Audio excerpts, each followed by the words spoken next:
When I first stumbled across the job listing, my immediate reaction was simple.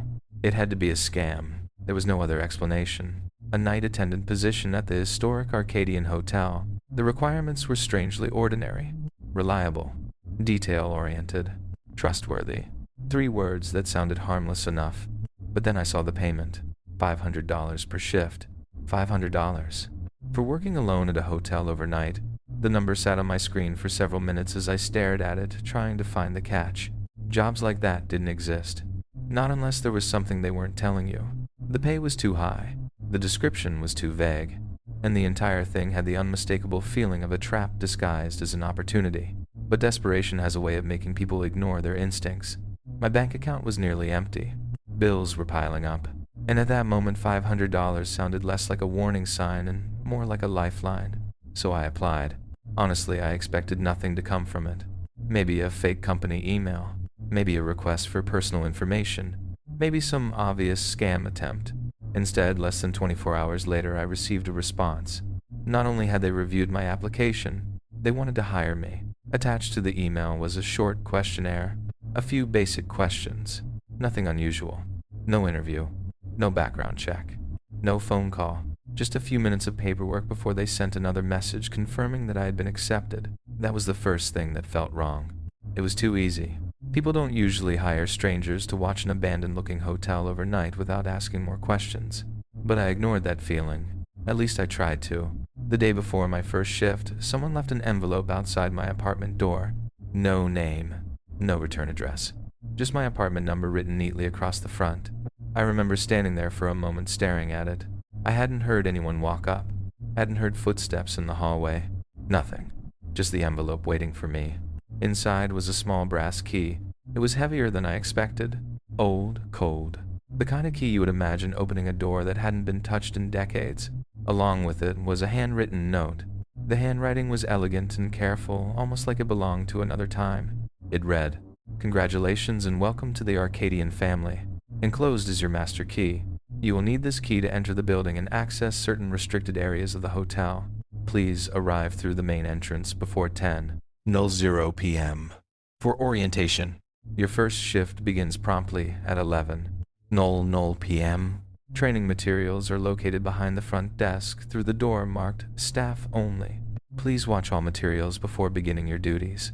We appreciate your commitment to preserving the legacy of the Arcadian." Preserving the legacy, that phrase stayed in my mind. Not managing, not protecting, not working. Preserving. As if the hotel wasn't just a building, as if it was something alive, something that needed to be maintained. I should have taken that as a warning. I should have thrown the key away. But curiosity is a powerful thing, and unfortunately curiosity usually arrives before fear. So that night I drove to the Arcadian Hotel. The closer I got, the more I questioned whether I had made a terrible mistake. The hotel stood at the end of a quiet street, separated from the surrounding buildings like it had been forgotten by the rest of the city. The Arcadian had once been beautiful. You could see that immediately, but whatever elegance it had possessed was buried beneath decades of neglect. The exterior walls were covered in faded stone. Tall windows stared down from the upper floors like empty eyes. The old brass handrails along the entrance were covered with a dull layer of age, their shine long gone. The spotlights outside flickered weakly, struggling to illuminate the building. Most of them didn't work at all. I checked my phone. 9:47 I'm 10 minutes before I was supposed to enter. For some reason I suddenly felt like I was arriving somewhere I wasn't invited. The massive front doors opened with a slow, heavy groan. The sound echoed through the empty lobby, and the moment I stepped inside, I felt it. That strange sensation that someone was watching me. The lobby was enormous, far larger than I expected. A grand staircase dominated the center of the room, splitting into 2 curved paths that disappeared toward the upper floors. The polished stone floor reflected the dim overhead lighting in uneven patches. Everything was clean, but not in a comforting way. It looked like a place that had been carefully maintained for decades without ever truly changing, like time had stopped inside those walls. Above me hung enormous brass chandeliers. The glass was still intact, but the brilliance they once had was gone. The wallpaper covering the walls was covered in intricate patterns from another era. The colors had faded. The edges had begun peeling. The corners showed signs of age, and underneath the smell of old wood and cleaning chemicals, there was something else. A damp, musty odor. the smell of a place that had spent too long closed, a place that remembered things. I looked around the empty lobby and quietly whispered, "Welcome to the Tower of Terror." I laughed afterward, a nervous laugh, the kind people make when they are trying to convince themselves they aren't scared. But deep down, I already knew something about the Arcadian Hotel was wrong. The front desk stretched across the entire lobby. It was massive, dark wood, polished surface, smooth from years of people placing their belongings there. It was clearly old, but someone had taken care of it. Behind the desk was a small wooden door. A simple metal sign hung from it. Staff only. I unlocked it with the brass key. The door opened immediately. Inside was a small employee room, dusty, quiet, almost untouched. Against the wall sat an old television mounted on a rolling cart. Beside it was a stack of VHS tapes arranged neatly in order. Each tape had a number written on the label. The first one caught my attention. The handwriting was the same as the note. The label read, "Arcadian Employee Training, 1953. Next to the tapes was another handwritten message. Short, direct, almost like an instruction from someone who knew exactly what would happen if I ignored it. Watch all tapes in order. Do not skip ahead. I stared at that sentence longer than I should have. There was something unsettling about it. Why would employee training from 1953 still be used? Why VHS tapes? Why not a manual? Why not modern instructions? And most importantly, why did they feel the need to specifically tell me not to skip ahead? I told myself it was probably just an old hotel's strange way of doing things. I picked up the first tape, inserted it into the player, and pressed play. The television screen flickered. Static filled the room. The speakers released a low buzzing sound. Then, slowly, the picture appeared. The quality was terrible. The footage looked like it had been copied from an old 16mm film, but not just once. It looked like a copy of a copy of a copy. The image warped. The colors faded in and out. The sound occasionally distorted, and then a man appeared on screen. He was standing in the Arcadian lobby, but not the lobby I had just walked through. This version was different. Perfect. Bright. Beautiful. The chandeliers shined. The floors were spotless. The walls looked brand new. The Arcadian Hotel had been alive once, and now I was seeing the ghost of what it used to be. The man smiled directly into the camera. He wore a perfectly tailored 1950s suit. His hair was neatly combed. His posture was flawless. His voice carried a polished, old-fashioned accent. "Ah, hello there." He paused. The smile remained. "Welcome to the Arcadian family." Another pause. Longer this time. "We are delighted to have you join us as a steward of one of New York's finest luxury establishments." His tone was cheerful, friendly, professional. But something about him felt wrong. The pauses between his words were too deliberate. The smile stayed on his face for too long. And his eyes.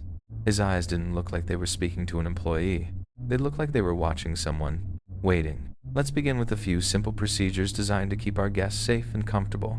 He adjusted his tie. "Our guests may occasionally be unusual." The word hung in the air. Unusual. But regardless of their circumstances, every guest deserves the highest level of courtesy and respect. He looked directly into the camera, almost as if he knew someone would be watching decades later. "Please listen carefully." The screen flickered. The man's smile widened slightly. "These guidelines are essential." And that was when I realized something. I wasn't watching a normal employee training video. I was being introduced to the rules of the Arcadian Hotel. Rules that existed for a reason. The first few tapes covered basic procedures. How to check the lobby. How to handle guest requests. How to operate the old equipment. Normal things. At least, they seemed normal. But as the tapes continued, I began to understand why the job paid $500 per night. Because whatever happened inside the Arcadian Hotel after midnight was something they couldn't convince ordinary employees to deal with. The first few training tapes were exactly what I expected.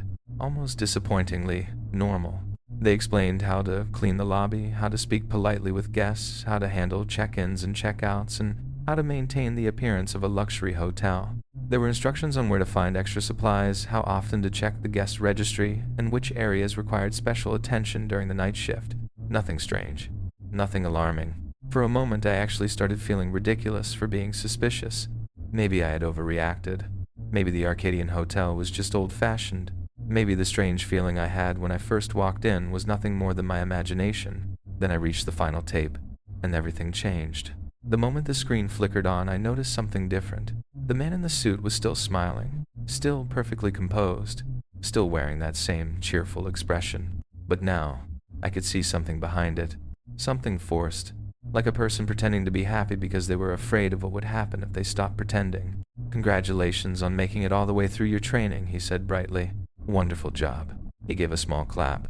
"Now, before you begin your first night, let's go over a few final essentials to keep our guests happy." He paused. "And keep you safe and sound." That phrase bothered me. Keep you safe. Not comfortable. Not prepared. Safe. He leaned slightly toward the camera. "Now listen closely. These final pointers are very important." The cheerful music in the background continued playing, but somehow it only made everything worse. Because the man's voice sounded like he was reading instructions he had repeated hundreds of times. Instructions he hoped he would never have to explain. "Rule number 1. He smiled. "If the elevator takes you to the basement, do not be alarmed." I frowned. The Arcadian Hotel didn't have a basement listed anywhere in the employee handbook. Simply close your eyes and remain still until the elevator returns to the proper floor. A pause. Then he added, "No peeking." The man gave a small laugh. A rehearsed laugh. A laugh that sounded like someone had written it into the script. But he didn't look amused. Not even slightly. I stared at the screen, trying to understand what I had just heard. Why would an elevator randomly take someone to the basement? Why would closing my eyes matter?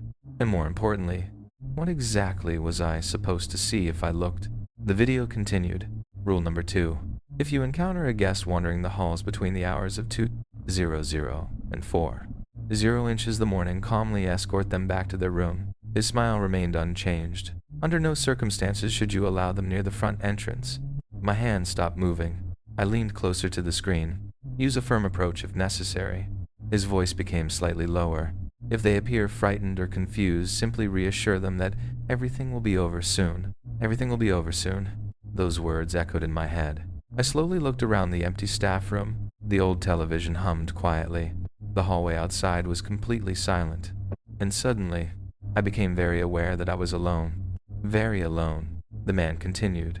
Rule number 3. Do not look into the mirrors after midnight. He smiled wider. Our mirrors are quite unique. A brief pause. We wouldn't want you becoming disoriented.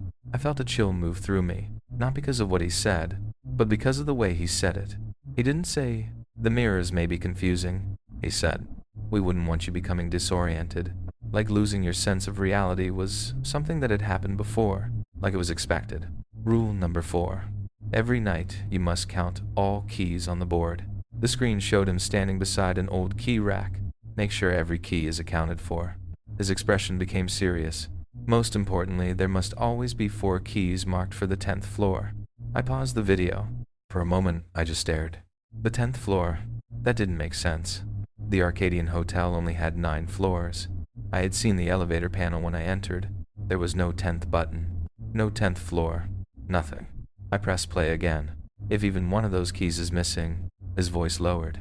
Lock the lobby doors. Turn off all lights. And wait behind the front desk until sunrise. Another pause. Do not attempt to find the missing key. The screen flickered. His face distorted for half a second. And do not look for where it went. A cold feeling settled in my stomach. At this point, I wasn't thinking about quitting anymore. I was thinking about leaving. But curiosity kept me there. The same curiosity that had brought me to the hotel in the first place. The man continued. Rule number 5. Now listen closely, friends. The artificial cheer returned. If a gentleman carrying a yellow umbrella enters the hotel and asks, he paused, then slowly said, Do you have a vacancy? My eyes stayed locked on the screen. You must politely respond. I'm sorry, we have no vacancy. He nodded. Regardless of how upset he becomes, remain calm, remain polite, remain cheerful. That is the best way to keep things running smoothly. I looked toward the lobby. The front doors were visible through the small window. The street outside was empty. But suddenly, I wondered what would happen if someone actually walked through those doors. Someone carrying a yellow umbrella, even though there wasn't a cloud in the sky. Rule number 6. The man's smile returned. If you discover that key 309 is missing, my stomach tightened. Prepare a ham and cheese sandwich. I blinked. A sandwich. Gather the required supplies from the kitchen. Then proceed to room 309. He spoke slowly now. As always, knock politely. A pause. Do not look at them. The man's eyes stared directly into the camera. Simply hold out the plate. Wait until you hear the door close. Only then may you walk away. The room felt colder. I glanced toward the hallway. Room 309. A normal room number. Except now, it didn't feel normal anymore. Rule number 7. Now let's talk about Ronald. The man brightened. Our excellent cleaning specialist. If Ronald enters the lobby and says, "I'm here to clean the mess," unlock the custodian closet and allow him access. He adjusted his tie. But if he does not say the phrase, his smile faded slightly. Simply reply, "No cleaning tonight, Ronald. And remember, lock the door behind him." I swallowed. At that moment, I understood something. These weren't instructions. They were warnings. The final rule appeared. Rule number 8. The man leaned forward. Now, this one is extremely important. Never. His voice slowed. Never enter the management office. The screen flickered. If you find the door slightly open, continue walking. Do not stop. Do not investigate. And if you hear unusual sounds coming from inside, he smiled again. Do not allow curiosity to interfere with your duties. Everything must remain pleasant here at the Arcadian. The video went silent for a moment. Then suddenly, the cheerful training music returned. The next several minutes were completely normal. He explained the hotel layout, which doors connected to which hallways, where emergency supplies were located, how to complete the nightly shift report, how to document guest interactions, basic employee procedures. Almost enough to make me question whether I had imagined everything before. Almost. But those rules remained in my mind. The basement, the mirrors, the missing 10th floor keys, the man with the yellow umbrella, room 309, Ronald, the management office. None of it made sense. And yet, someone had gone out of their way to record those instructions. Someone expected those situations to happen. The man on the screen smiled one final time. That concludes your training. You are now ready to begin your duties and represent the Arcadian legacy. Thank you for your commitment. The screen went black. I sat there in silence. The room suddenly felt much smaller than before. I looked at the clock. A little after 11. I know PM. My first shift had officially begun. I turned off the television, then slowly walked back to the front desk. For the first hour, nothing happened. Nothing strange. Nothing unusual. The Arcadian remained silent. The only sound was the faint buzzing of the fluorescent lights above me. I followed the instructions from the handbook, counted every key, straightened the lobby, cleaned the front desk, checked the guest log. Everything was normal. Almost too normal. Being alone in such a massive hotel was unsettling but manageable. I eventually sat behind the front desk, scrolling through my phone, waiting for the night to pass, waiting for morning. Then, at exactly 1:30 a.m., the front doors opened, slowly. The sound echoed throughout the empty lobby. I looked up. An elderly man stepped inside. He moved slowly, almost painfully. His shoes dragged softly across the worn carpet. He wore an old custodian uniform that looked like it had survived decades. The fabric was faded. The sleeves were frayed, and as he approached, I could finally see the name tag attached to his chest. Ronald. My heart sank, because I knew exactly who he was. My mind raced back to the training tape. The phrase, the instruction, the warning. I sat up straight, trying to remember every word. I had only one question. Would he say it? The old man reached the desk. He looked up at me with tired, sunken eyes. For several seconds, neither of us spoke. Then, in a voice that sounded exhausted and almost empty, he said, "I'm here to clean the mess." And the moment those words left his mouth, a wave of relief washed over me, because he had said the phrase, the exact phrase, the one thing that proved he was supposed to be there. But as I looked into Ronald's tired eyes, I couldn't shake one terrifying thought. The rules had been written because someone had already experienced what happened when those instructions were ignored, and now, it was my turn to find out why. My hand moved before my mind could catch up. I quickly reached for the keys and unlocked the custodian closet, but my fingers weren't as steady as they should have been. The metal keys rattled against each other as I struggled to find the right one. I hated that I was already nervous. Nothing had actually happened. Not yet. But standing there in that empty lobby, knowing that a stranger had just walked in and matched a phrase from a decades-old training tape, it felt like I was no longer working a normal night shift. I was participating in something I didn't understand. The closet door finally clicked open. Ronald slowly pushed his cleaning cart out. It was filled with everything you would expect. mops, buckets, cleaning chemicals, old-fashioned tools that looked like they had been sitting there for years. The strange thing was, everything looked prepared, waiting, like someone had been expecting him. Ronald glanced at me. There was a faint amusement in his tired eyes. "You're new here, aren't you?"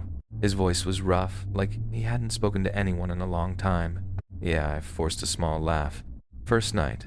I hesitated, then asked the only thing I could think of. "Any advice?"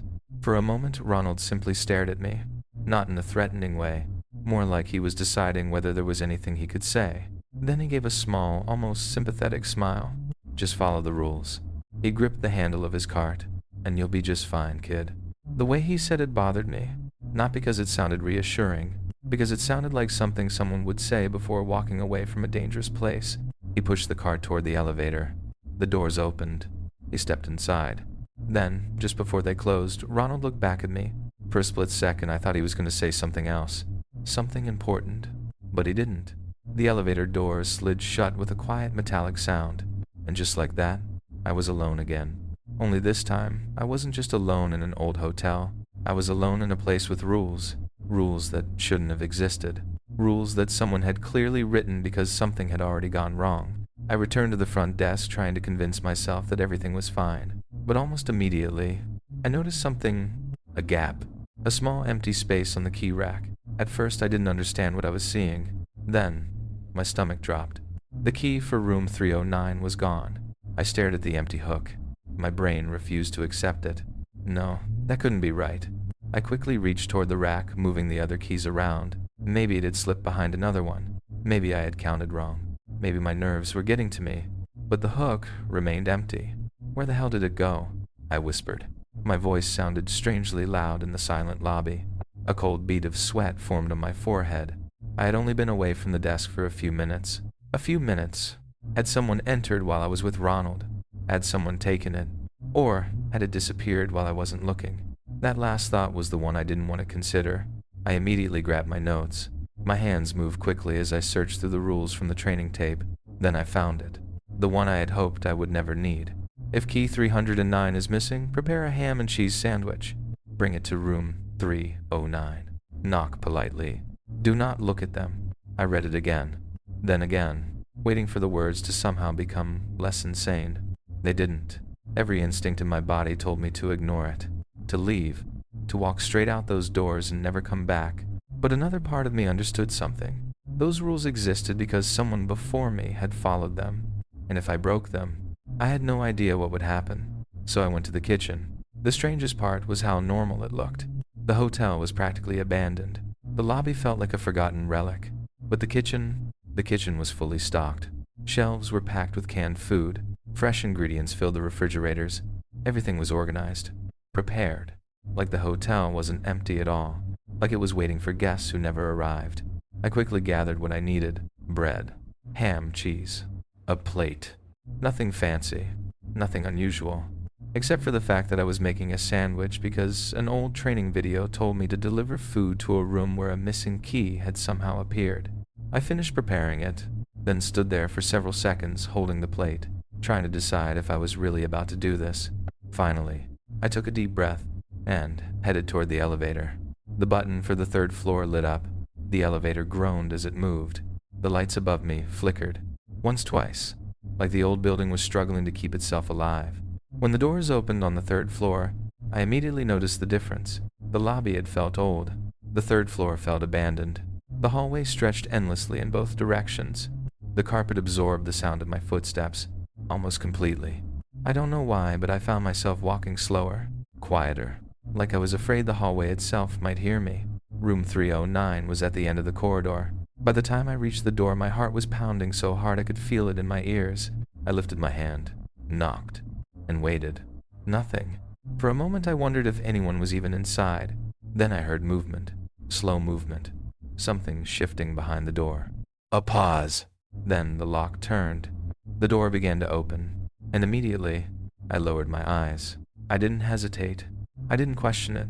I stared straight down at the green carpet beneath my feet, because that was the one rule I knew I couldn't break. Don't look. The door opened wider. I could see only the bottom edge. A pair of feet appeared in my peripheral vision. Someone was standing there. waiting. The plate felt heavier in my hands. A moment later, something reached out. The plate was taken, but the door didn't close. Seconds passed, then more seconds. Whoever was standing there wasn't leaving. They weren't moving. They were simply standing in front of me, and I began to wonder, were they waiting for me to look? Was that the entire point? My breathing became shallow. My hands tightened around nothing. I focused on the carpet, the tiny patterns in the fabric, anything to keep my eyes down. Finally, a soft click. The door closed. I didn't move immediately. I stood there for several more seconds, making sure. Then I turned around and walked quickly back toward the elevator. I didn't run, not yet, but every part of me wanted to. When the elevator doors closed, I finally allowed myself to breathe. I had done it. 2 encounters. 2 rules followed. Nothing had gone wrong. Maybe I could survive this job. But then the questions returned. Who was behind that door? What would have happened if I looked up? And what kind of hotel needed instructions like these? I stared at the floor indicator as the elevator descended. The numbers changed. 4th floor, 3rd floor, 2nd floor. Then the display flickered and stopped. My stomach tightened, because the number showing above the elevator door wasn't the lobby. It wasn't any floor I recognized. It was a word. B, basement. My entire body went cold. The memory came rushing back. The training video. The man's calm voice. If the elevator takes you to the basement, do not be alarmed. Close your eyes. Stand still. No peeking. No, I whispered. The elevator continued moving downward. No. I slammed my fingers against the buttons. 3rd floor. Lobby. Emergency stop. Anything. Nothing worked. The elevator ignored me. It continued descending. The lights flickered. The cables groaned above me. And I realized something terrifying. The hotel wasn't malfunctioning. It was taking me somewhere. Slowly, I forced myself to stop, to breathe, because the rule was the only thing keeping me from making a mistake. I closed my eyes. Tight. So tight, it hurt. My fists clenched at my sides. The elevator slowed, then stopped. A soft chime echoed. The doors opened, and, immediately, a wave of freezing air rushed inside. The smell hit me next. Moisture. Rot. Old decay. A horrible mixture of mildew and something far worse. Something ancient. Something that should not have been there. I kept my eyes closed. My back pressed against the elevator wall. Every muscle in my body screamed at me to run. Then I heard something. A sound from outside. A slow movement. A dragging step. Then another. Something was there. Something had entered the elevator with me. The smell changed. It became unbearable. A rotten, sulfur-like odor filled the tiny space. I fought the urge to gag. I couldn't breathe properly. I couldn't move, because I could feel it, right in front of me, so close that there was no space between us. Whatever stood there was facing me, watching me, waiting. My heart raced. Tears formed in my eyes before I even realized I was crying. Every instinct told me to open my eyes, to see what was there, but I remembered the rule. No peeking. The seconds stretched endlessly. A minute felt like an hour. I could feel its presence, like a predator standing inches away from prey, waiting for one mistake, one moment of weakness. Then the elevator chimed. The doors closed. The weight in front of me disappeared. The elevator began moving upward. I didn't open my eyes until I felt the doors stop again. Another chime. Slowly, carefully, I opened them. The lobby was there. The grand staircase. The front desk. Normal. Almost. I stumbled out of the elevator.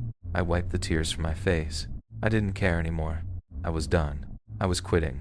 I walked straight toward the entrance. I was leaving. I didn't care about the money. I didn't care about the job.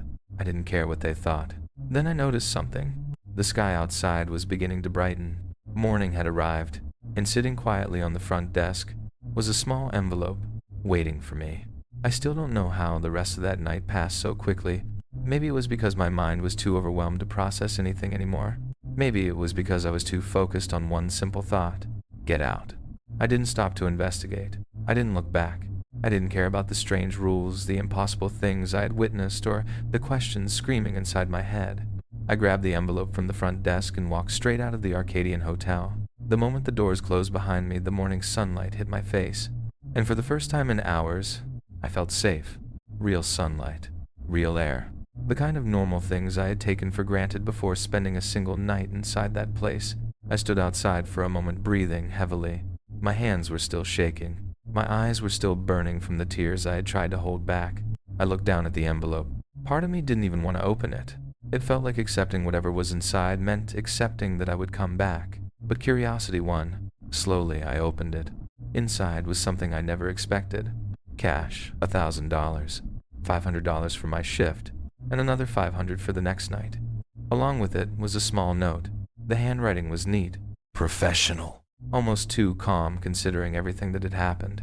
It read, "Excellent work on your first shift. As a token of appreciation from management, we have included your payment in advance for tomorrow night's shift. If you decide not to return, please keep this money as a courtesy from us. However, we sincerely hope you reconsider. You are a valuable addition to the Arcadian Hotel family. Management." I stared at those words for a long time, especially one sentence. You are a valuable addition to the Arcadian Hotel family.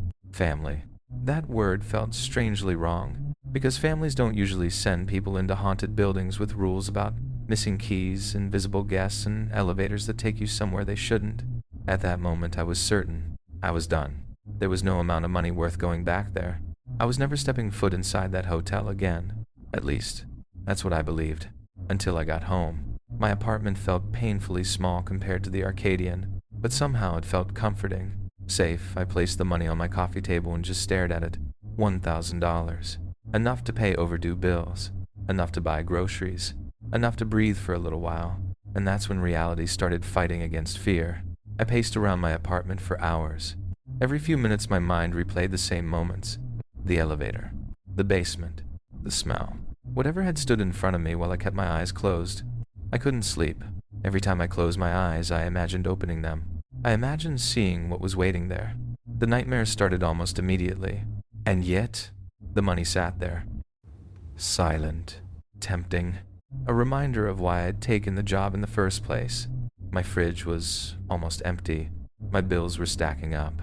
My loans felt like they were closing in around me. I wanted to quit. I truly did. But then I remembered Ronald. His tired voice. His simple advice. Stick to the rules and you'll be just fine, kid. Maybe he was right. Maybe I didn't need to understand everything. Maybe I just needed to follow instructions. Don't look. Don't ask questions. Don't break the rules. And maybe I could survive. Just long enough to save enough money to get ahead. The strange confidence that only comes when you're away from danger started creeping in. The basement couldn't have been real. Could it? Maybe exhaustion had affected me. Maybe my imagination had taken over. Maybe fear had turned ordinary things into something impossible. By the time night came again, I had convinced myself I was going back. Not because I wasn't afraid, but because I needed the money more than I needed answers. My second night at the Arcadian started almost exactly like the first. Atunu trezeci, I'm Ronald appeared. Same old uniform. Same slow footsteps. Same tired expression. Same phrase. I'm here to clean the mess. This time I didn't feel as terrified. I stayed out of his way. I unlocked the closet. I let him take his cart. And I watched the elevator doors close. Everything seemed normal until I saw the key rack.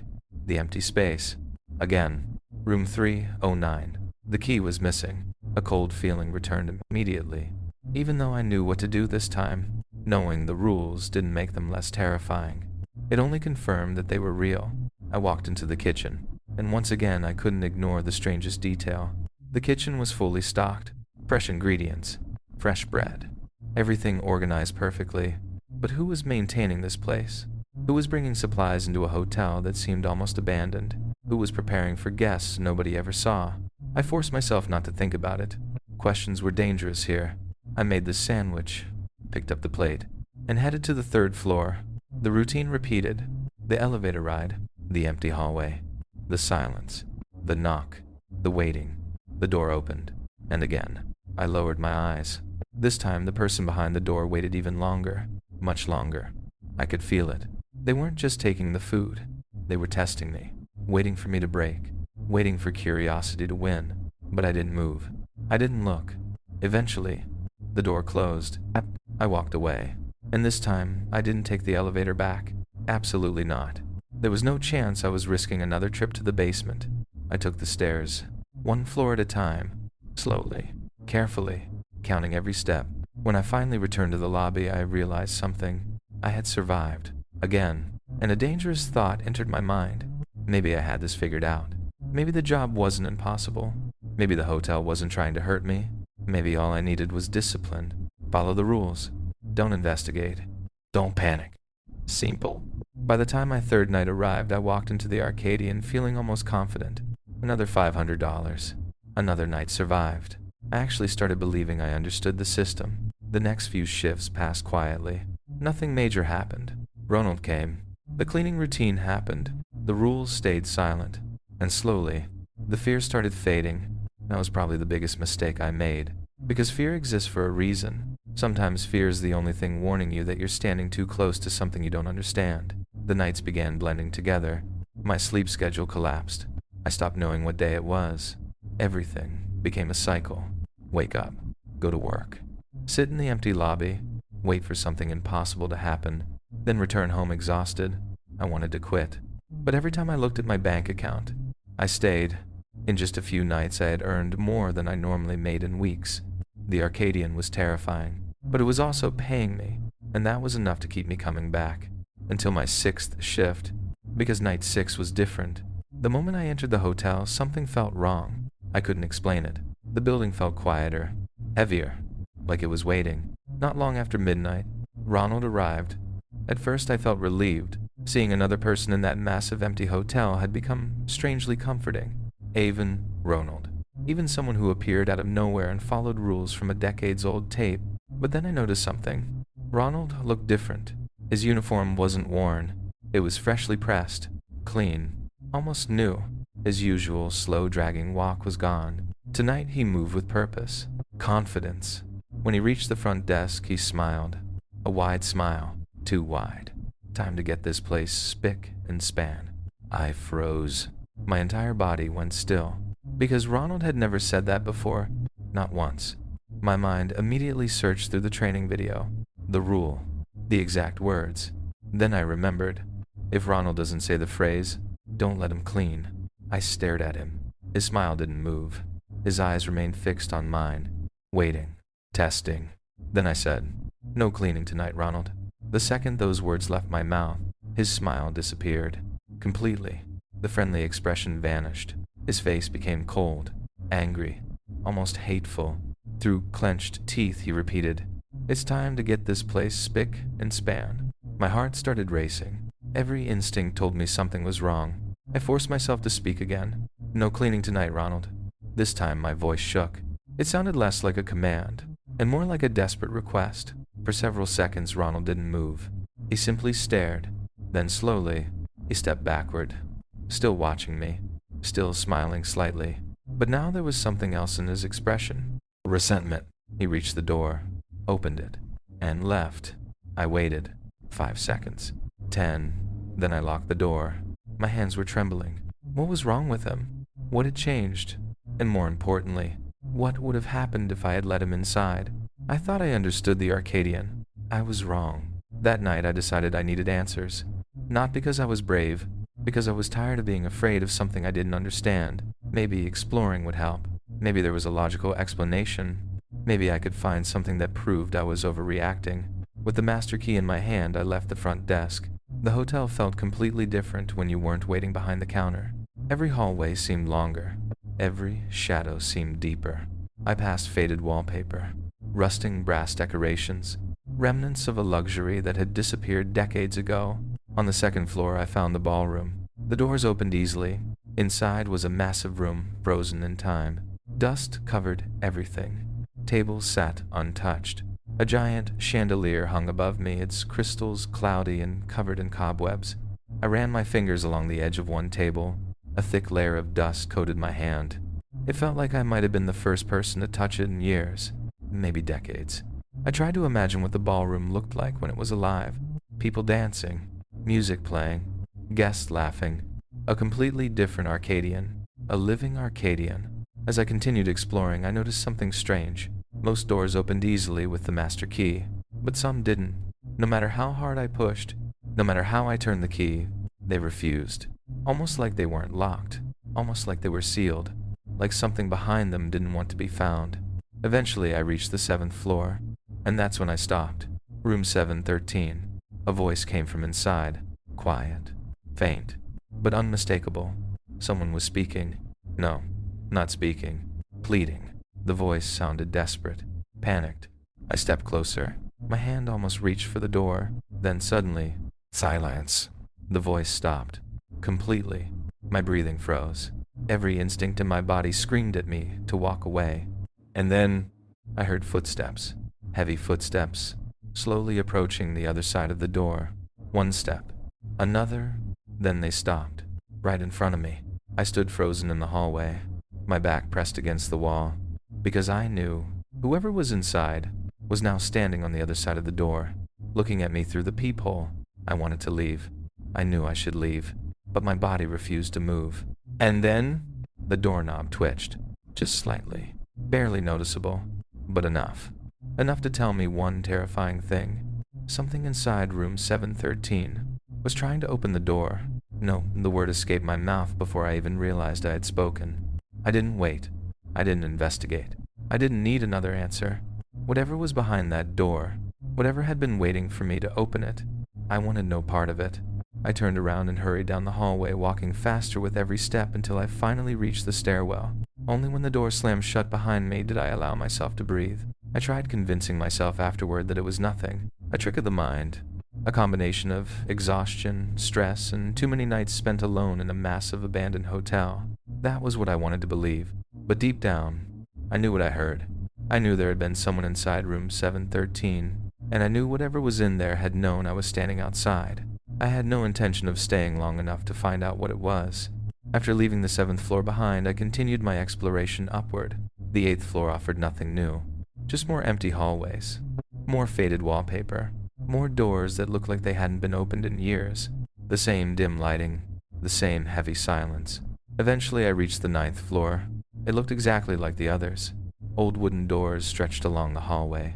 Dust covered the corners. The lights above flickered weakly. The entire floor felt frozen in time. There was nothing else to discover. No answers. No explanations. Only more questions. So I decided I had seen enough. The thought of walking all the way down 9 flights of stairs sounded exhausting, but strangely, it also sounded comforting. The lobby was familiar. The front desk was familiar. The place where I could sit, breathe, and pretend that this was still just a strange job. I turned toward the stairwell, and that's when I saw it. A mirror, mounted on the wall beside me. At first, I barely noticed it. I was too tired, too focused on getting back downstairs. But then I caught my reflection, and I stopped, because I barely recognized myself. My face looked exhausted, dark circles under my eyes, skin pale, shoulders tense. I looked like someone who had aged years in only a few days. For a moment, I just stared, almost feeling sorry for myself, thinking about how ridiculous my life had become. Working overnight in a hotel where I was told not to look into mirrors after midnight. Then I noticed something behind me. My eyes shifted slightly, and my entire body froze, because reflected in the mirror, at the far end of the hallway, was someone standing there. A figure, half hidden behind the corner, watching me. Only part of its body was visible, like it was trying to stay concealed, like it knew exactly where I was standing. My mind stopped processing. My body reacted before my thoughts could catch up. Every muscle tightened. Every instinct screamed danger. I turned around immediately. Fast. Almost violently. The hallway was empty. Nothing. No footsteps. No movement. No person. Just the flickering lights in the endless empty corridor. My breathing became shallow. Slowly. Very slowly. I turned back toward the mirror. And there it was. Again. The figure was still there. Still standing at the end of the hallway, still peeking around the corner. I felt my stomach drop, because this time I knew I wasn't imagining it. The mirror was showing me something that wasn't there. Or, worse, it was showing me something that was... The figure was too far away to see any details. No face, no clothing, no recognizable features. But I could feel it watching, waiting. And then, a memory came crashing back. The training video, the smiling Nan. The cheerful voice, the warning. Do not look into the mirrors after midnight. My hands shook as I pulled out my phone. The screen lit up. 1:23 a. I stared at the time. Then back at the mirror, then back at the time. My heart sank. The rule wasn't a suggestion. It wasn't an old superstition. It was a warning, and I had ignored it. I didn't waste another second. I pushed open the stairwell door and ran. I didn't care how tired I was. I didn't care how many floors there were. I flew down the stairs. 1 floor, 2, 3. My footsteps echoed through the empty stairwell, the sound chasing me downward. I refused to look behind me, because some part of me was terrified that if I did, I would see something following, something keeping pace, something that wasn't supposed to leave the 9th floor. When I finally reached the lobby, I practically collapsed behind the front desk. My heart was pounding. My breathing was heavy. My hands were still trembling. I decided right then, no more exploring, no more searching for answers. I would stay behind the desk until morning. The rest of the night passed quietly. Thankfully, the hotel remained still. No strange guests, no missing keys, no impossible sounds. Eventually, sunlight began creeping through the windows. My shift ended. Another envelope waited for me. Another $500. And for a moment, I felt relief. I had survived another night. I was walking away. I was safe. But then, something caught my attention. The key rack. I looked at it, and my blood ran cold. Room 309. The key was still missing. I froze, because I suddenly remembered I never delivered the sandwich. I never knocked on the door. I never followed the rule. The entire night I had forgotten, or maybe I had avoided it. Either way, I had broken one of the rules. But morning had arrived. My shift was over, and I was exhausted. I told myself it was too late. Whatever happened, I would deal with it tomorrow. When I finally got home, I was completely drained. I collapsed onto my bed, desperate for sleep. But sleeping after working overnight is never easy. Your body knows it should rest, but your mind refuses. Even with blackout curtains blocking out the sunlight, I couldn't relax. Every time I closed my eyes, images returned. The figure in the mirror, Ronald's strange smile, the voice behind room 713, the elevator, the basement, the things I couldn't explain. I knew something was wrong with that hotel, something deeply wrong, but I couldn't let go. Not yet. Because for the first time in years, I was finally getting ahead financially. The money was helping. Bills were being paid. Loans were shrinking. My life was slowly becoming manageable again. And that created the most dangerous thought of all. Maybe it was worth it. Maybe every job had risks. For this kind of money, maybe a haunted hotel wasn't the worst thing in the world. That was the lie I told myself. And somehow, I believed it. After barely sleeping, I forced myself out of bed. Another shift was waiting, and I had no idea what the Arcadian had planned for me next. When I arrived at the hotel that night, something was waiting for me. A note, placed neatly on the front desk. I immediately recognized the handwriting. Management. I opened it. The message read, "We would like to address an important matter regarding your previous shift. It has come to our attention that the guest in room 309 did not receive the level of service expected from our staff.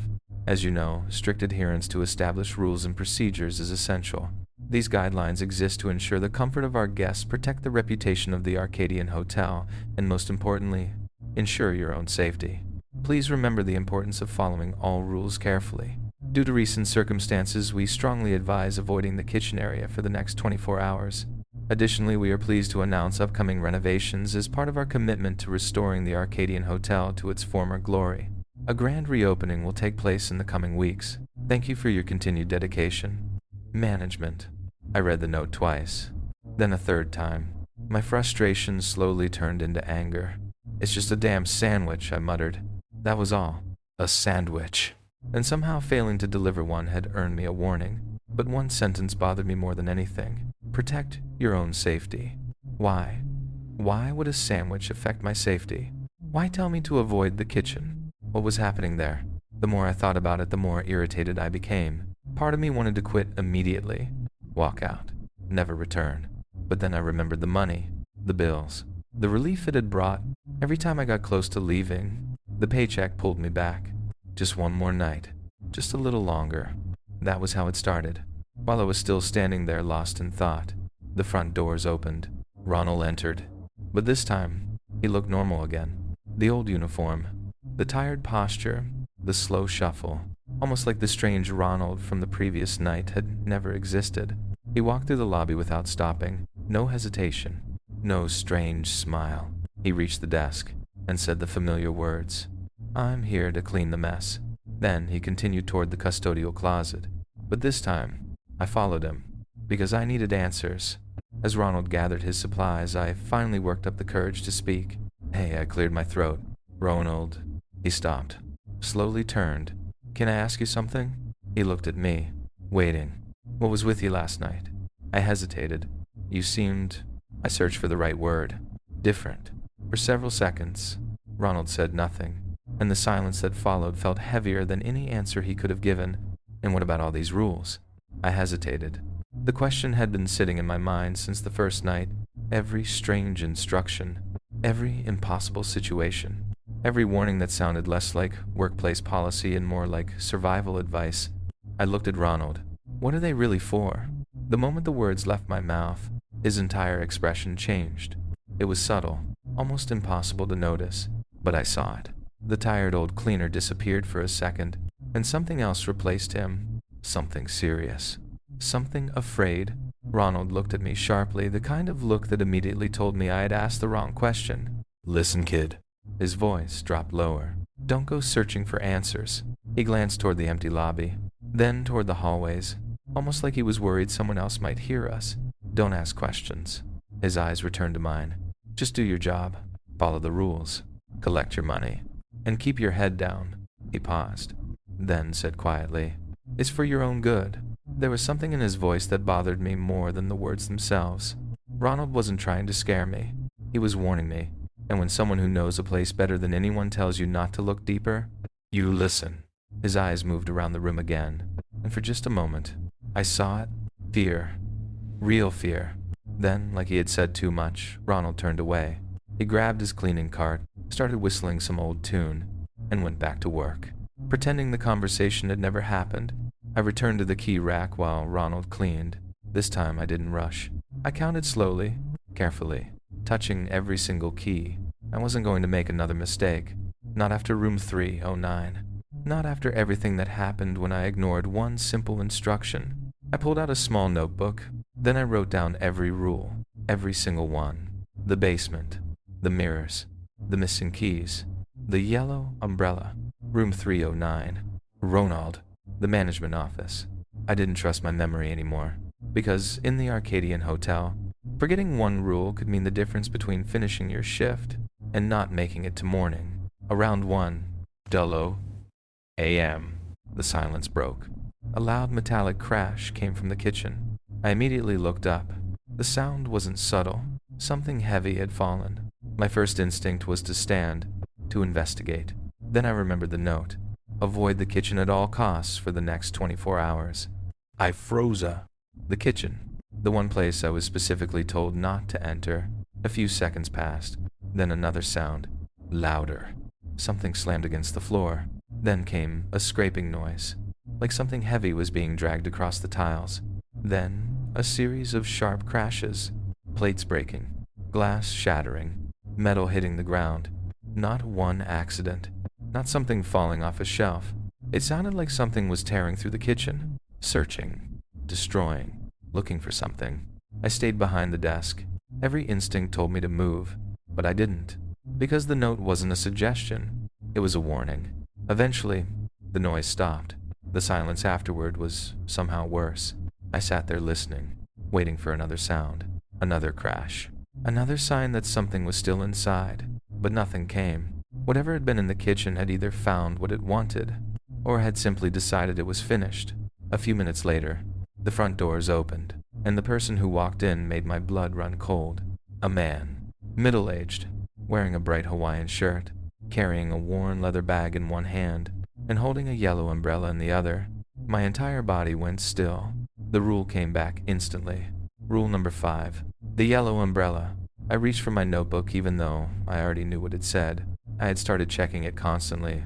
Not because I forgot, because I was terrified of remembering wrong. I flipped to the page. There it was.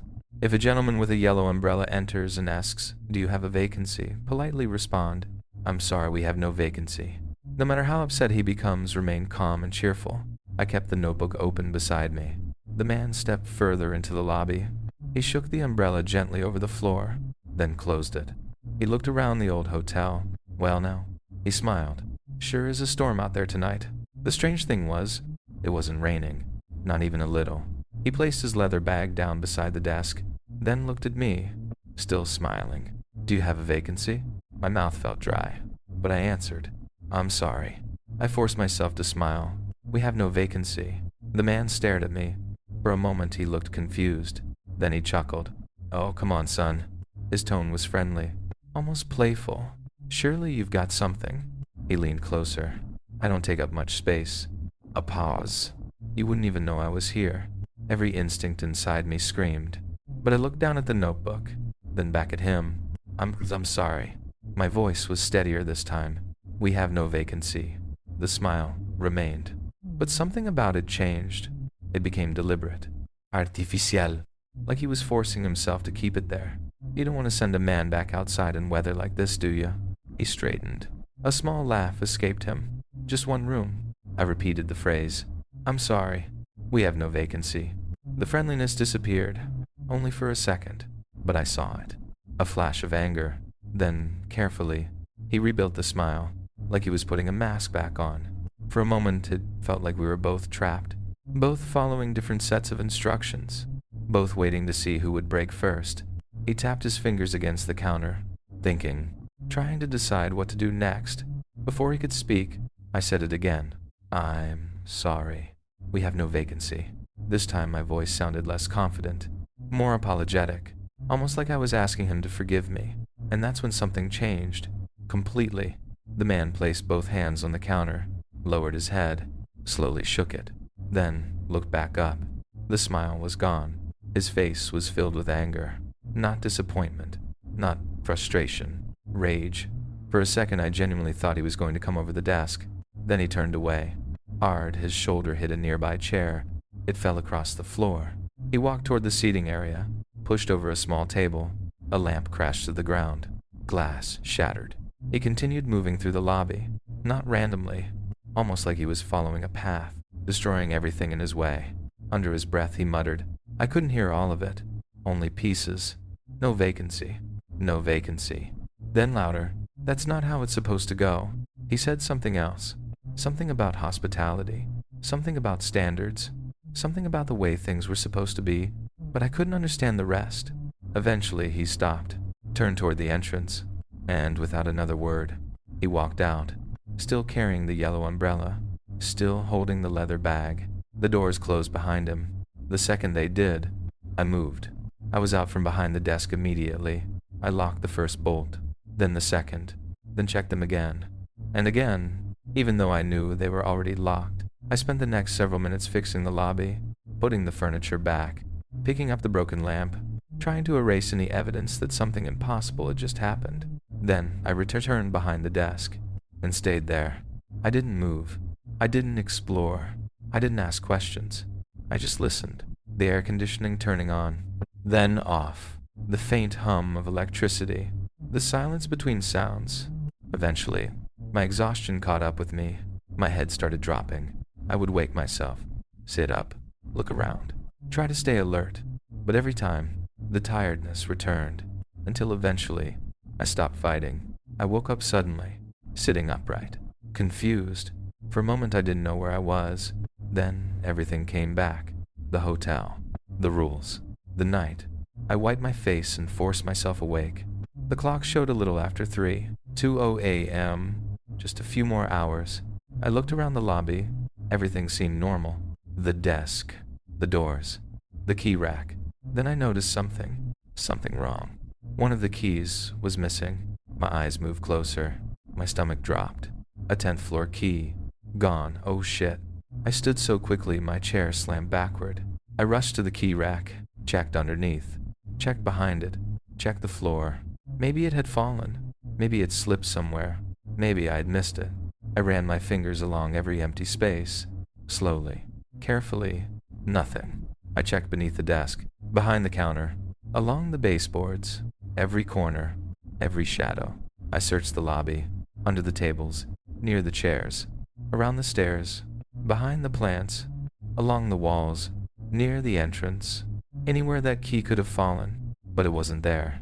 The 10th floor key was gone, and for the first time that night, I understood something. The rules weren't there to prevent strange things from happening. The rules existed because strange things were already happening, and now, one of them was happening to me. I kept telling myself I was going to find it. That was the only thing keeping me calm. I imagined walking back to the key rack and seeing it sitting there in plain sight. Maybe it had slipped behind another key. Maybe I had counted too quickly. Maybe I was just exhausted and panicking over nothing. And then I would laugh. I would feel stupid. I would put the key back where it belonged and everything would be fine. That was what I wanted to believe. But the key wasn't there. I checked again and again. Nothing. The empty hook remained, waiting, mocking me. I slowly walked back to the desk and grabbed my notebook. My fingers felt heavier than they should have. I already knew what I was about to read, but somehow seeing the words again made everything worse. Rule number 4. Every night count all keys on the board. Make sure every key is accounted for. Most importantly, there should always be 4 keys marked for the 10th floor. If one of those keys is missing, lock the lobby doors, turn off all lights, and wait behind the front desk until dawn. Do not attempt to look for it. I stared at the last sentence, the one I had already broken. I had searched. I had ignored the rule. And now, I had no idea what that meant. I closed my eyes. Frustration boiled over. I slammed the notebook onto the desk. Well, that's great. My voice echoed through the empty lobby. I heard you. I looked for it. So now what? For a moment I actually found myself staring at the notebook like it was going to answer, like the words on the page were alive, like the hotel itself was listening. All right. I forced myself to breathe. Okay, this is fine. I whispered the words because I needed to hear them. Just wait behind the counter. No problem. I didn't believe myself. Not even for a second. I walked to the lobby lights. One by one, I turned them off. Each switch clicked loudly in the silence. The grand lobby disappeared into darkness. The chandeliers, the staircase, the empty seating areas, all swallowed by shadows. As I moved, I muttered under my breath. I was done. Completely done. No more money. No more rules. No more pretending this was normal. The moment my shift ended, I was leaving. I used the flashlight on my phone to guide myself back behind the desk. Then I sat down, waiting. The darkness around me felt different. The lobby had always been unsettling, but with the lights off, it felt like the hotel had finally revealed what it really was. Something hidden, something waiting. I tried to stay awake. I really did. But the exhaustion from the past few nights finally caught up with me. My eyes became heavier. My head lowered. For a while, I drifted in and out of consciousness. Then ding, the elevator. My eyes snapped open. The sound cut through the silence like a gunshot. I looked toward the elevator. The indicator above it was glowing, a red arrow pointing downward. Down. The light pulsed slowly. Once, twice, 3 times. A low mechanical hum filled the lobby. The elevator was moving. Someone, or something, was coming down. I stayed behind the desk, watching, waiting. The elevator display changed. The numbers disappeared. Then finally, it reached the lobby. Ding, I didn't wait. I didn't want to see. I immediately ducked lower behind the counter, kept my head down, kept my eyes on the floor. The doors opened. Silence. For several seconds, nothing happened. Then I heard the doors close again. The elevator left, and whatever had come out was now in the lobby. The darkness hid it, but the sound didn't. At first, I couldn't understand how it was moving. It wasn't walking normally. It sounded wrong. A dragging step, a pause, a heavy movement forward, then another, like something learning how to move, slowly, carefully. It passed the seating area. The sound grew closer, closer, until it reached the open space directly in front of the desk, then stopped. Silence. I held my breath. My entire body was frozen. Then I heard the desk move. A deep wooden groan. The front counter creaked under pressure. Something was leaning on it. Something heavy. Something standing directly above me. Then a sound. A shift. A sudden movement. And something dropped behind the desk, right beside me. Thud. A wet, heavy impact. A sound that didn't belong in a normal hotel. A small broken noise escaped my throat. Half gasp. Half scream. I didn't think. I didn't plan. My body moved before my mind could catch up. I jumped up. Ran. I didn't even know where I was going. I reached the first door I saw. Pulled it open. Slipped inside. Then slammed it shut. Locked it. Only after the lock clicked did I finally breathe. I stood there with my hands pressed against the door, terrified, but for the first time in several minutes, separated. There was a door between me and whatever had been in the lobby. Then I looked down. Green carpet. Old, worn, flat in places. A strange sense of familiarity hit me. I had seen this carpet before, and then I realized this wasn't a random room. This wasn't a storage area. This was a place I had been warned about. The room I had just entered was the management office. My blood went cold. The 8th rule came rushing back. Never enter the management office. Not avoid. Not be careful. Never. I had broken another rule. In my panic, I had broken the one rule that seemed more important than all the others. I stepped away from the door. My hand still rested on the knob. I was afraid to turn around, afraid of what I might find, because after everything I had seen, I knew one thing. The Arcadian never made rules without a reason. I expected something horrible. A monster. A room full of secrets. Evidence of everyone who had disappeared before me. Something, anything. But when I finally turned around, there was nothing. Just a plain office. A desk against the wall. A small lamp glowing softly. And above the desk, a wall of surveillance monitors. I stared. The screens showed everything. The lobby. The hallways. The staircases. The elevator. Every corner of the hotel. The office was quiet. Empty. Normal. And somehow, that was worse. Because a normal security room didn't belong in a place like this. Not in a hotel where everything else felt trapped in another century. I stepped closer. The desk had a large book sitting open on top. A logbook. I looked down and immediately froze. Because the entries weren't about the hotel. They were about me. My nights. My actions. My mistakes. Every rule I followed. Every rule I broke. Everything I had done since my first shift. Recorded. Documented. Like I was an employee. Like I was an experiment. I turned the pages. Names appeared. Hundreds of them. Different attendants. Different years. Different shifts. But the same patterns. The same warnings. The same mistakes. My hands began shaking. Then I reached the newest entries. The most recent pages. My pages. I read. Yellow umbrella guest enters lobby.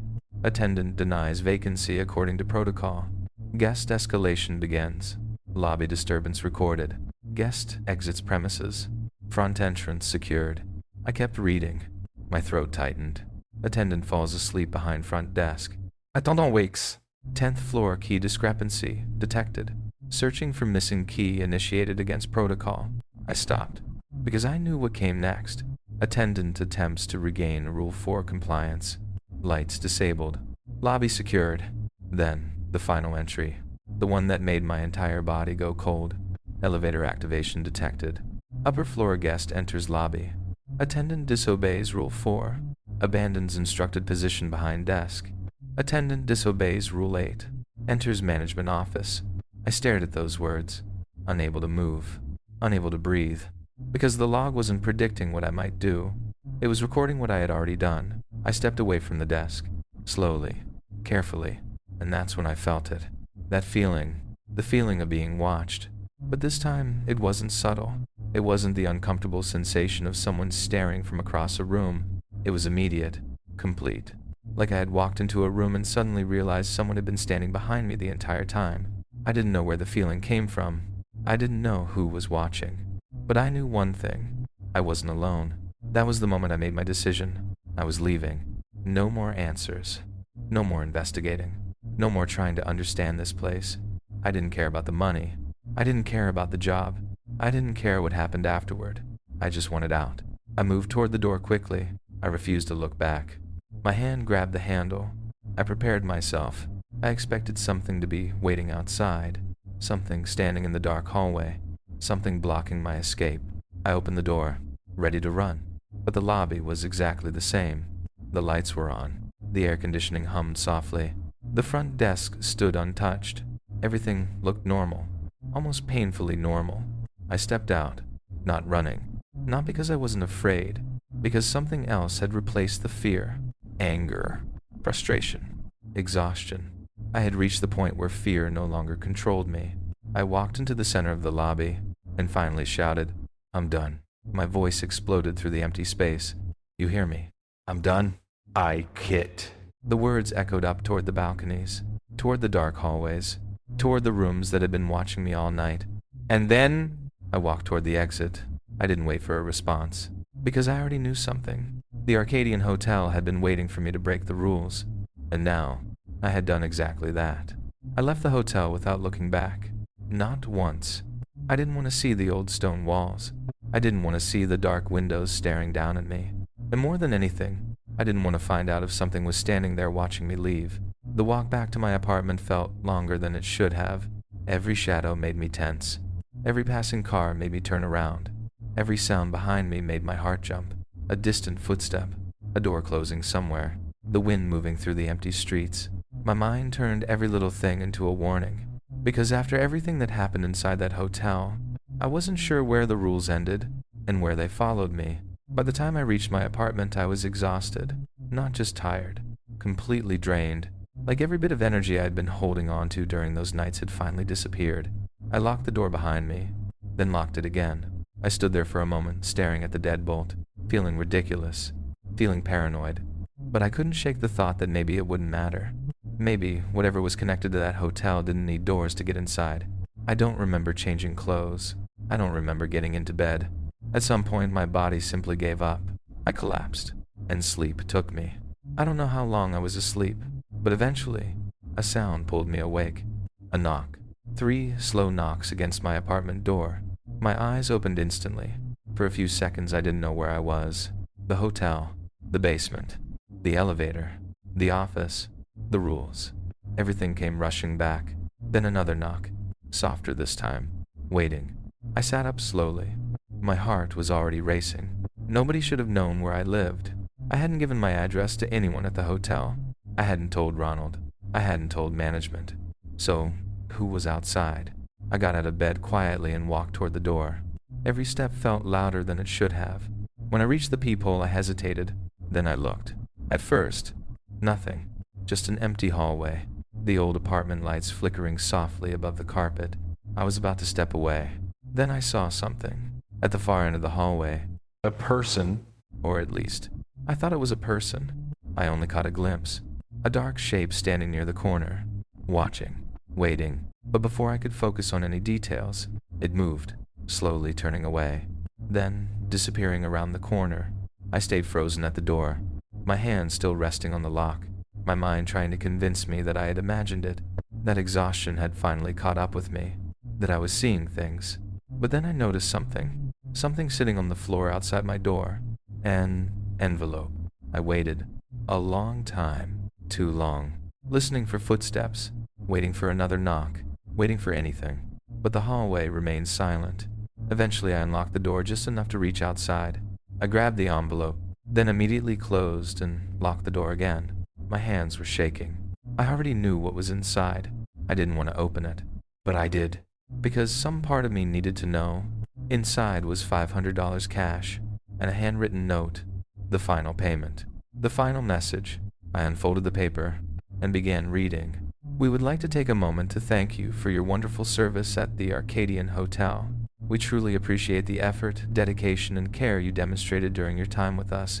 Enclosed is your final payment. Please remember to spend it wisely. After careful review of recent rule compliance, we regret to inform you that your service with the Arcadian Hotel has officially come to an end. We will now proceed with selecting a new night attendant who can continue maintaining our high standards of hospitality. We sincerely thank you for your contribution to the legacy of the Arcadian Hotel. Then I reached the final paragraph, and that's where my stomach dropped. And of course, we would like to remind you that at the Arcadian Hotel, matters are private matters. This remains an important part of maintaining the spirit of excellent hospitality. Management. I read that last line several times. Hotel matters are private matters. It wasn't a warning. It wasn't a request. It was a reminder. A reminder that they knew I had seen things. That they knew I had entered the office. That they knew I had read the records. That they knew everything. I looked toward my apartment door. The lock was still in place. The hallway outside was silent. But somehow, I didn't feel safer, because the scariest part wasn't that someone from the hotel had found me. The scariest part was realizing they never needed to find me. They already knew exactly where I was. They had been watching me from the beginning. The money, the rules, the warnings. The impossible things happening in the middle of the night. It was never about being a good employee. It was about seeing how long someone could survive, how long they would obey, how long they would keep going even after they knew something was terribly wrong. I placed the note on the table, then looked at the $500 sitting beside it. A payment for my work, a reward for my obedience, or maybe a reminder. Because somewhere inside that old hotel, another night attendant would soon be sitting behind that front desk, watching the clock, counting the keys, learning the rules, and eventually learning why those rules existed. And the worst part, a small piece of me knew something I didn't want to admit. I had escaped the hotel, but I wasn't completely sure. The hotel had let me leave.